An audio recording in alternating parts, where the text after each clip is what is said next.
السلام علیکم، welcome to my YouTube channel Easy Apply Hub. ناظرین، کیا آپ جانتے ہیں کہ پنجاب حکومت نے ایک ایسا بڑا فیصلہ کر دیا ہے جس سے اسٹامپ فروشوں کی جو اجارہ داری ہے وہ ختم ہو گئی ہے۔ آپ کو اب اسٹامپ پیپر لینے کے لیے نہ لمبی قطاروں میں کھڑا ہونا پڑے گا، نہ ہی آپ کو کسی ایجنٹ یا بروکر کے چکر لگانے ہوں گے۔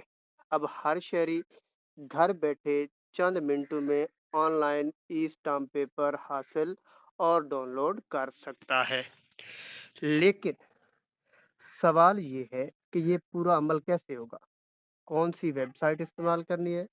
ادائیگی کیسے کرنی ہے؟ اور ایسی کون سی غلطیاں ہیں جن سے بچنا ضروری ہے؟ آج کی اس مکمل ویڈیو میں آپ کو شروع سے آخر تک مکمل طریقہ آسان اردو میں بتاؤں گا تاکہ آپ بغیر کسی پریشانی کے خود اپنا ای اسٹامپ پیپر حاصل کر سکیں۔ اس لیے ویڈیو کو آخر تک ضرور دیکھیں، کیونکہ ایک چھوٹی سی غلطی آپ کا وقت اور پیسہ ضائع کر سکتی ہے۔ تو چلیے ویڈیو شروع کرتے ہیں۔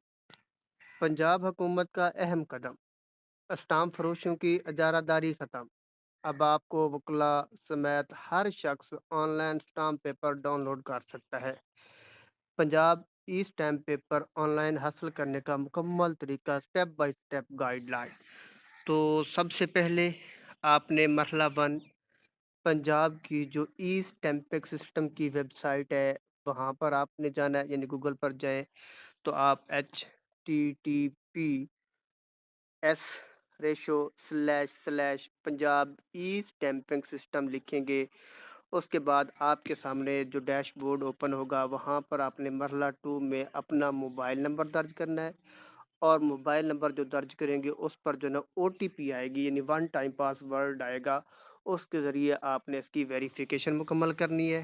نمبر 3، اسٹامپ پیپر کی جو نوعیت ہے منتخب وہ کرنی ہے، یعنی آپ کو جو اسٹامپ پیپر ہے وہ اقرار نامے کے لیے چاہیے، کرائے نامے کے لیے چاہیے، حلف نامے کے لیے چاہیے، شراکت نامے کے لیے چاہیے، یا پاور آف اٹرنی وغیرہ جس چیز کے لیے بھی آپ کو اسٹامپ پیپر چاہیے اس کی نوعیت سلیکٹ کریں گے۔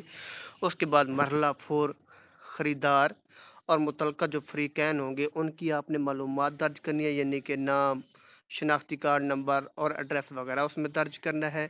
اس کے بعد آپ نے جو مرحلہ 5 ہوگا، اسٹیمپ ڈیوٹی کی رقم درج کرنی ہے، یعنی آپ کو 300 والا، 500 والا، 1000 والا، 3000 والا جتنا بھی اسٹامپ چاہیے وہ آپ ڈیوٹی کی رقم درج کریں گے، اور پیمنٹ سلپ آئیڈینٹیفیکیشن وہاں سے حاصل کریں گے۔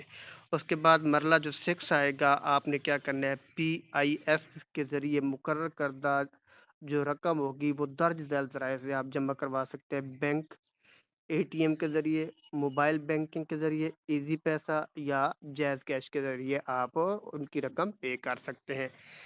جو مرحلہ 7 ہے، ادائیگی کی تصدیق کے بعد سسٹم سے ای اسٹامپ پیپر آپ ڈاؤن لوڈ کر سکتے ہیں۔ تو ڈاؤن لوڈ کرنے کے بعد جو مرحلہ 8 ہوگا، ڈاؤن لوڈ شدہ ای اسٹامپ پیپر کا پرنٹ آپ نے نکالنا ہے اور مطلوبہ جو قانونی دستاویزات کے ساتھ استعمال کرنا ہے، یعنی آپ کو جس چیز کے لیے چاہیے آپ اس کے لیے استعمال کر سکتے ہیں۔ معلومات درج کرتے وقت شناختی کارڈ نمبر، نام اور اسٹامپ کی جو نوعیت ہے وہ آپ نے احتیاط سے درج کرنی ہے۔ اگر آپ نے غلط اندراج کیا تو اس کے بعد آپ کے لیے مسائل پیدا ہو سکتے ہیں۔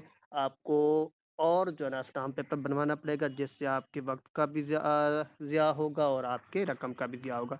ای اسٹامپ پیپر پر موجود یونیک نمبر ہوگا یا QR کوڈ کے ذریعے آپ اس کی تصدیق بھی کر سکتے ہیں۔ یہ نئی سہولت شہریوں کا وقت بچانے، شفافیت بڑھانے اور اسٹامپ فروشوں کی جو اجارہ داری ہے ختم کرنے کی جانب حکومت پنجاب کا ایک اہم قدم ہے۔ اگر آپ میرے چینل پر نئے ہیں تو میرے چینل کو سبسکرائب کریں، بیل آئیکن دبائیں تاکہ ہر نئی آنے والی ویڈیو آپ تک پہنچ سکے۔ اللہ حافظ۔